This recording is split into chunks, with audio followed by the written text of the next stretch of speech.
Thank you, Amy, for joining us today. I'm really happy and excited to interview you about launching because you have a ton of info on this because you've done it yourself and you've worked on other people's huge launches. And I just knew that you would be a really great asset to the people who are currently in fearless launching, but to anybody who ends up watching this interview. So thank you, Amy, for coming. Well, thanks for having me. I'm excited to do this interview for sure. And I know we've known each other for a while, and generally we end up joking a lot, but we're going to try to keep it focused today. Okay, we're focused. We can joke in a fefew weeks when we go to Infusion Con. Yes. I actually would love it if you would just start by talking about how, like, the beginnings of your kind of business journey and working on other people's launches and kind of how that led to you doing your own. Great. Yeah. So when I was working with Tony Robbins, which I worked with him for about 6.5 years, I did content development and online marketing. And at that time, right before I think I was ready to really go out on my own doing social media consulting, I started doing a few of their product launches with our marketing team, and I loved it. And we did the very traditional, it's called the Jeff Walker type launch, where we did 3 videos leading up to opening the cart to sell our product. We open our cart for maybe a week, and then we would close the cart. So it was a very traditional online launch, and it worked great at that time. This was a few years ago, and I became addicted because people really responded. That direct response was really exciting for us, and we got this great content out. So that's where I really started my online marketing. Frank Kern was a consultant for us at the time, Oh, so wow. that was really exciting. Jeff Walker gave his input. So we had some really big heavy hitters helping Tony and his team, the team I was on, really to do these launches. So when I left there, I started my own consulting business for social media, but I also worked with Traffic Geyser. And Traffic Geyser is a big online marketing company, video marketing specifically. And I did launches with them. We did a $10 million launch, my very first time out of the chute with them, which was amazing. Yeah. But again, we did the traditional 3 videos leading up, cart open, cart closed kind of thing. And we also did some live webcasts, all-day live webcasts, which were kind of new to me at the time too. But right before we closed the cart, we kept a live webcast going all day with special guests. So that was kind of a cool feature too that I really think bumped us over that mark and got us to really, really close at a rapid pace at the end. Can I ask? Can I cut in? I just am curious about something, Amy. How long ago was that when you started doing those full day webcasts? Because I know people are doing them a lot now. Some of the bigger kind of names are doing those now, which I find funny that it maybe took this long for them to catch on to that. So true. It was probably a year ago. I want to say it was a year ago, last April, I guess it would have been, when I did my first live webcast. And they were stressful. I think people have really kind of streamlined them now, but to be live for 12 hours on camera, shuffling people in and out, that was really stressful, but I think there's an easier way to do it. Right, right. And then from that point, what got you thinking about doing something for yourself? Like, did you just start realizing you wanted to do your own business, or what happened? How did that change happen? I left Tony Robbins to be an entrepreneur and have freedom and have my own business and call my own shots, but I was working for Traffic Geyser still, and it was taking up tons of time. They're a great company and they really took care of me, but I left Tony Robbins to do my own thing. So I thought, okay, I've got to really kind of take a huge leap of faith, create my own products, and do my own launches. Right. So at that time, when I started to think I need to pull back and not have these clients that take up so much time, Lewis Howes and Sean Malarkey came to me and said, do you want to do a Facebook product with us? They have a great platform, a lot of strong affiliates, they have a marketing engine, but they didn't have the product and the content. So we got together, I created this entire program called FB Influence, and together we marketed it, and it was hugely successful, but it was a very different launch model than I've ever done before. Yeah. And how did that go? I mean, it was great. It sounds like you were able to just go in there and just create all the content. Did Lewis and Sean give you a lot of support with the marketing aspect of it and the whole launching structure? How did that work? Yeah, I got very, very lucky because at this time my list was still fairly small. It's grown at a rapid pace because I did the launch, which is another huge plus for launching. Your list grows quickly because of all the exposure you can get. But at the time, I really didn't have a big, strong platform. So what they did is they literally created the engine behind it. They got people behind our product. They created contests for affiliate marketing. They got a lot of excitement behind it. And our key was we did live webinars. And live webinars truly sold our product. Yeah, you guys did a lot of them, and I've definitely watched Lewis in general, and he does them over and over, but I've watched them and was not bummed out by that they were kind of the same content. So I can see how those would really work for you. Now, can I ask you before, how long, the one thing that came up was you were talking about your list size, and a lot of people are constantly asking me, how do you make that jump to like your first 1,000? And I try to tell them kind of what you did, that like when you launch something and it's an event, people take notice and your list grows. I mean, is that essentially the deal? Is that what happened? Or That's exactly what happened. Last year, so January of 2011, my list was 600 people. And I did my very first launch by myself. I didn't really have many affiliates. Maybe 2 or 3 sales came from affiliates, to be quite honest. And I did my list, and it did fairly well for someone just coming out of the chute. Now, full disclosure, I thought it would do really, really well. And right out of the chute, I think it made 15,000, and I was devastated, not because I thought that wasn't a lot of money, but because I had come from multi-million-dollar launches. Yeah. So to compare my numbers, which was, the compare game is so dangerous, I thought I was a huge failure. Yeah. But then I tweaked some things, and I was able to double that to 30K on my first launch. But it took definitely a lot more time than these open cart, closed cart in 1 week kind of thing. Right. But regardless of that, my list was really small, and I still was able to do it because of Facebook and Twitter and YouTube. Video marketing during launches is huge, and the webinars. So with that, my list started growing, though, just like you said. After the launch is where I saw a huge boost in my list. So if it's your first time out launching and you have a small list, that doesn't mean you shouldn't launch. It will just mean that your results will be smaller this first time, but your list will grow so much quicker as you get the exposure. Yeah, I definitely, that's like the continuing thing that everybody that I'm talking to about launching their first launches and how they grew is that they just kept doing launches. I mean, that's how Rhoda grows her list. She does a webinar/launch almost every single month, Yes. And it grows and grows and grows and grows.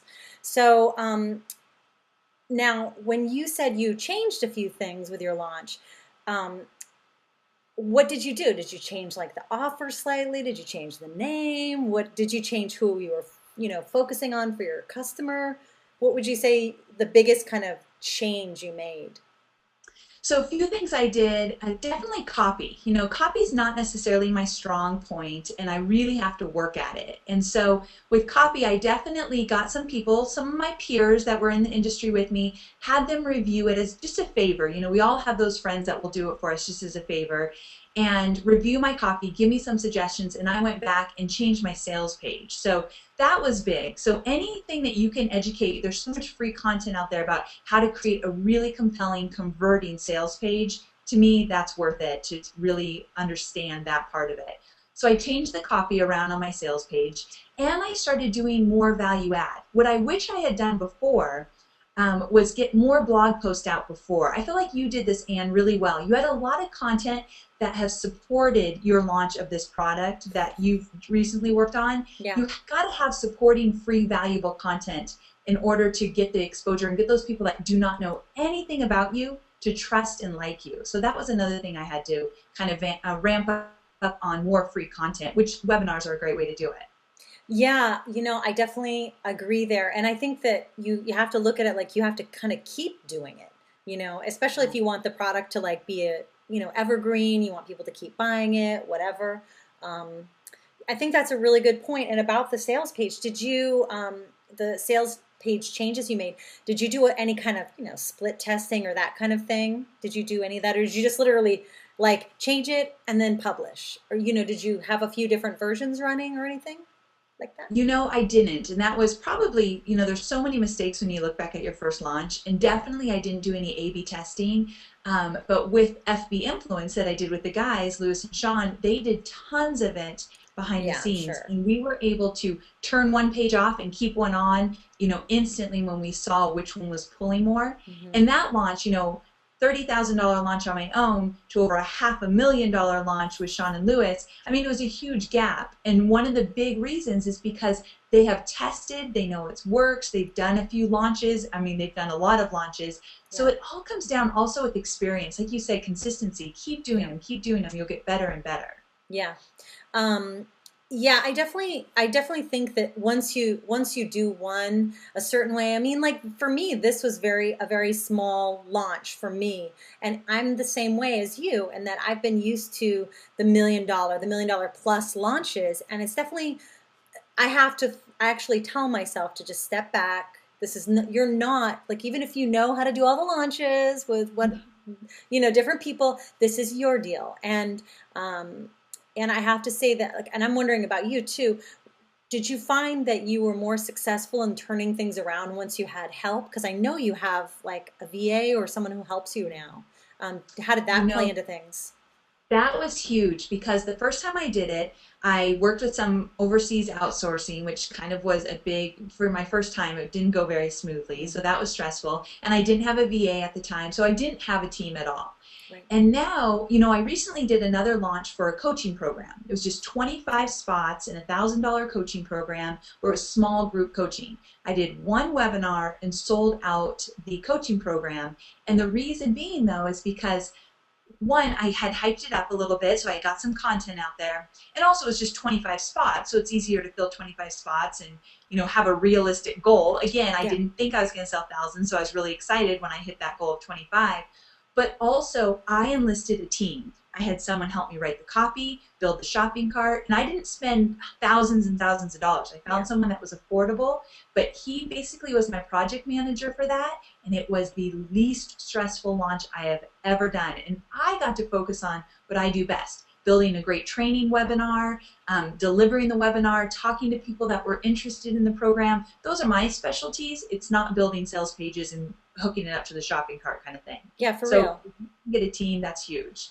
Yeah, and I think that there's a misconception about the cost, and I think that if you find the right fit, someone who can kind of cover a few different roles, you'd be surprised. Even with the copywriting, I've been able to find help that was very affordable, and same thing with with my girl Eileen, who just miraculously came out of the ether for me, and but I couldn't do it before that. Even with my ebook, it was just not. I mean, I work with Laura and I consider her my like number one kind of client in a way because my focus is there. So you need that support. You need it, Yes, you it's know? huge. That was a huge learning curve from my first one to my coaching program to FB Influence, all of that. A team helps. Yeah, about your coaching, the most recent launch that you did for the 25, I heard the story like we were talking about this and how I would love to just have you kind of talk about that again and why you decided to do that coaching program because the idea of momentum, especially when you do your first thing, is really I think that's key too. That's a key point here to talk about. Yes. So with FB Influence, that program went really well. We did it at the end of 2011, and I got a lot of great exposure for it, and people were talking about me, and there were some Facebook ads from affiliates still running. And I thought, if I don't do something on my own, I was very lucky to do a partnership. And those partnerships happen everywhere. I was at Blog World, we were having a few drinks, and the idea came up. So Of getting course. out there and talking to people and networking is huge for creating great partnerships. So that's a little side note there. But after this great launch, I thought, if I don't do anything on my own, I'm going to have to keep relying on these partnerships. And I want to make sure I have the confidence in me to know that this is my business and I can grow my list and I can grow my audience on my own. So I took advantage of that momentum I was still getting. And in February, I think actually late January, so it was about a month after, I decided to go out with this coaching program. Mhm. And the coaching program wasn't just about Facebook, where my product was. So it wasn't necessarily a match kind of thing. It was just more of the same kind of great value that I offered in FB Influence. I offered it into a coaching program. And so with that, I got that out quick. And that's another thing. taking action. I really learned that Rotor actually is great at that. Just be Mm-hmm. getting it done, getting out there, not sitting on it forever. Because if you create any kind of program, you could sit on it for 6 months and think it's not ready. I had to really force myself to get it out there quickly, and that's how I got the project manager for that launch to help me.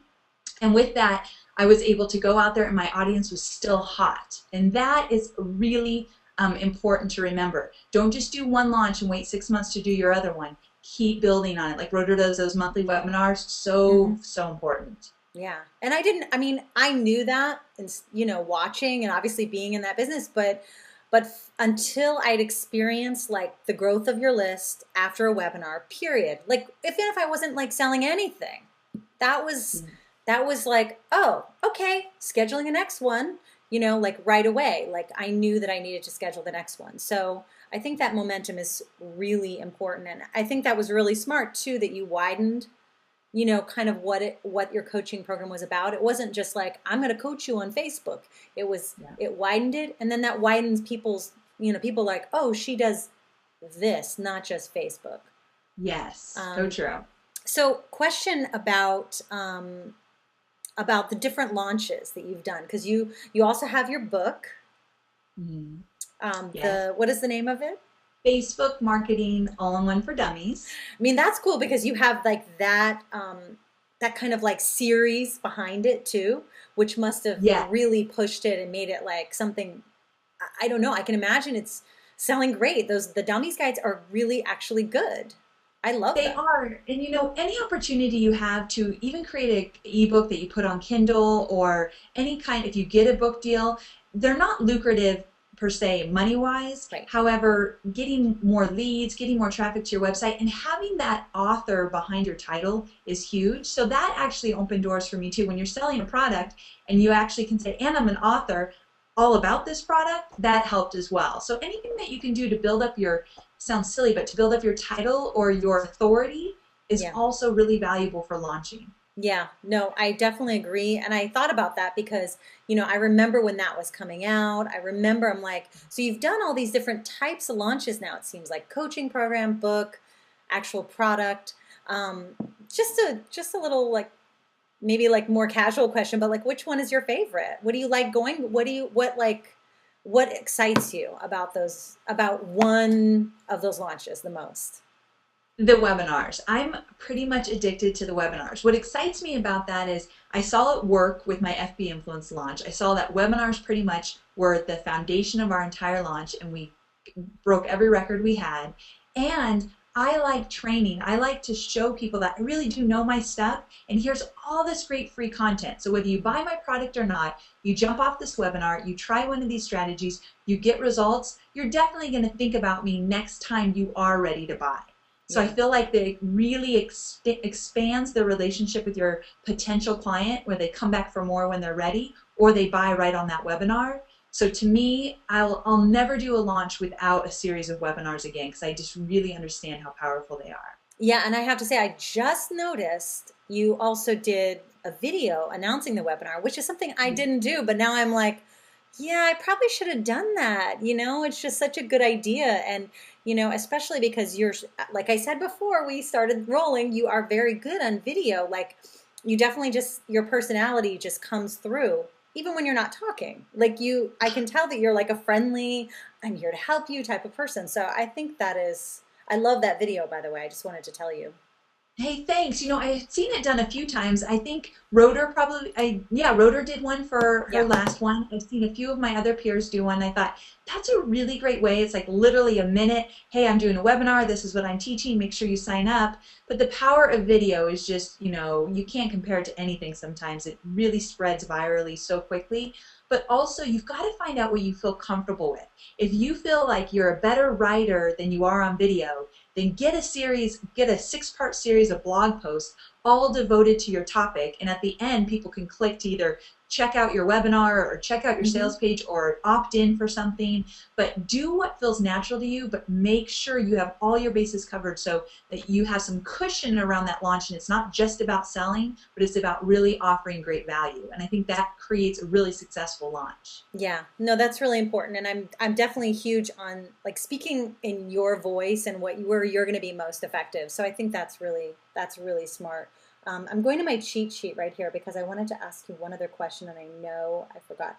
Oh, so what do you say to people who are launching for the first, maybe you're launching for the first time and maybe not so hot in social media? Like, do you feel there's something people should do?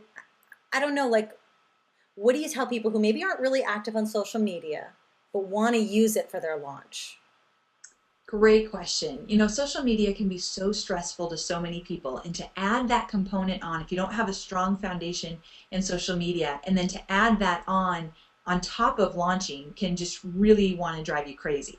So what I say is keep it as simple as possible. I do believe, and I know I'm biased because I work in this niche, but I do believe you need a social media presence for a really successful launch, unless you have a huge, really powerful list. I mean, you could sell a lot with a powerful list, whether you're on Facebook or not.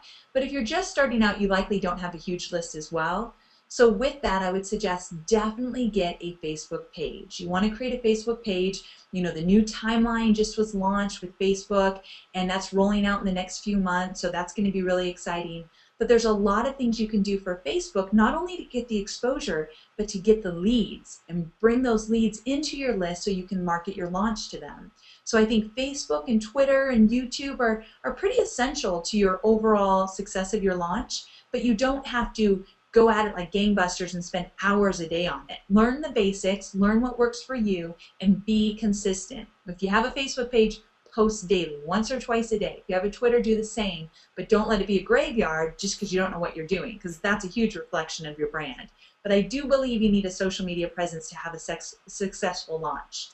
Yeah, yeah, and thanks to you again, I did some Facebook ad stuff and I did increase the daily amount, like you said. Okay, what was it? You had It was Facebook literally ads like for $5 or something like that because I was too nervous. I'm like, I'm gonna wake up and be in the poorhouse or something, and so I did increase it, and I realized now just from that little bit that I did of getting more like people liking my page and also just signing up for the webinar, that now I'm allotting a certain budget per month, and maybe there'll be like a certain part of the month where I run those ads just to kind of bump things up. Now it's kind of part of my strategy as opposed to just like, maybe I should try this. I love that. You know, it's funny you say that because I've been doing this for a while and it wasn't part of my regular strategy. But this last time I've been running a webinar the last few weeks, and I did Facebook ads, and I thought, I need to do this every time I do a webinar. I need to do this because truly what it does is it just grows your list. Facebook ads are great for list building, especially during a launch and during, high points of your webinar promotion. So you're right. If you build that in monthly, just a small amount, even if it's like $100, $100 a month for Facebook ads can really help grow your list if you do it right. Yeah, definitely. I've definitely seen that. I don't know if I have any other questions for you. I mean, I know I could talk to you about this topic forever, but don't want to totally devour your day. I guess, you've given a lot of advice for the first timers, but is there one thing that you would like to leave us with, one thought? And I was going to talk about your webinar tomorrow, but I don't know if this is going to be to them by tomorrow. To the group. So, but I am posting it in the group about the webinar so that they can go to it, because I do think it's an important topic about the changes to Facebook and staying on top of that. And Amy's the girl to go to for that, for all those changes. Well, thank you for that. But coming from Tony Robbins, this is definitely going to sound like so motivational rah-rah, but I really think so much of launching has to do with your mindset. You really have to think, okay, I'm going to do this. I'm going to get all these pieces in. Real quick, I'll tell you, when I was in a mastermind with Marie Forleo, you and I shared that friendship with Marie, and I was going to do my very first launch back in January of 2010. And I said, I'm just going to do maybe one video and then send out an email. I didn't want to really get out there. I was so scared to put myself out there. And I know you and Anne, you and I have talked about this before. Yes. But you really have to get out in front of everybody when you do a launch. It's your launch, and you have to be the person in front of it, usually, most cases. But my point is that Marie said, no way. either you, hopefully I can use this language, but you either half-ass it and don't do very good, Right. or you really play full out. And that's the Tony Robbins Mm-hmm. phrase we used to use all the time. Play out, play full out, or just don't do it. Yeah. So if you're going to do a launch, don't skimp and just do a tiny one and maybe put out a few emails and put it out on social media. Put your strategy together like Anne's teaching in this program. Put your strategy together and really do it from start to finish. You'll feel proud at the end of it. You might not get huge results at first, but everything builds on each other. So that was the best advice I ever got for launching, is don't hide behind it and just do a little bit, because you'll never get the results you're after. So yeah, that's my little go big tip or go home. Yes, exactly. Okay, well, thank you so much, Amy. It's always a pleasure speaking to you, and I literally learn at least one takeaway every single time I talk to you, whether it's just on the phone or watching your webinars. So thank you so much. Fantastic. Thank you so much for having me. I appreciate it. Okay. Have a great rest of your day. Take care. Okay. Bye-bye.